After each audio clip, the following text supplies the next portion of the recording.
Όταν η γη σταμάτησε να με χωράει, την έκανα μία μικρή μπάλα μέσα στη χούφτα μου και την κατάπια.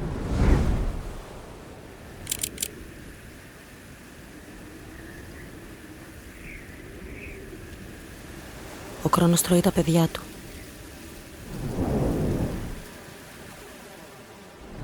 Οι γυναίκες καταπίνουμε το μέλλον μας και το αφήνουμε να κατοικήσει μες στο στομάχι μας.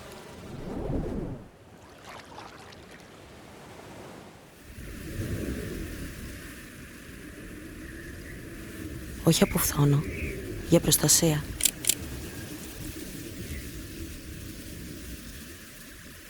Δεν κουβαλάω πια τίποτα στην πλάτη, μα μέσα μου.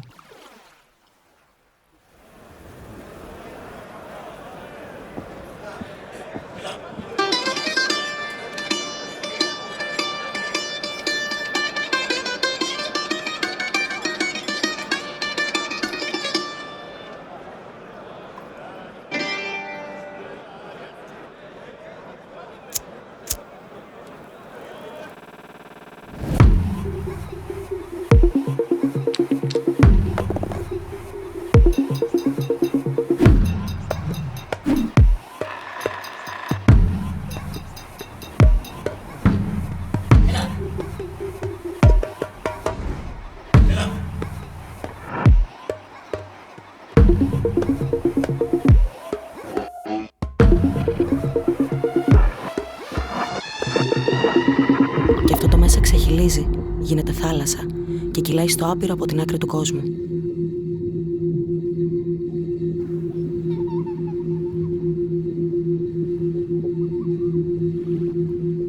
Κάποιες σταγόνες του γίνονται αστέρια και οι υπόλοιπες υδρότας στο μέτωπό μου.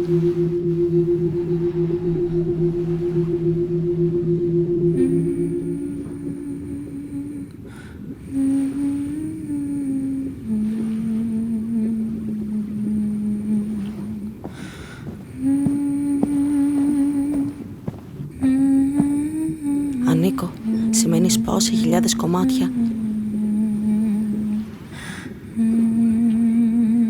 και ταξιδεύω πως τα μόρια της σκόνης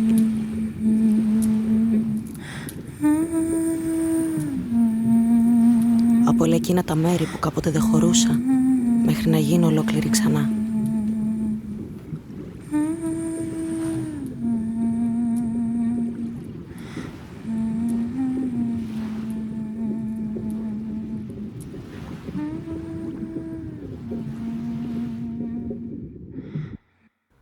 Ανήκω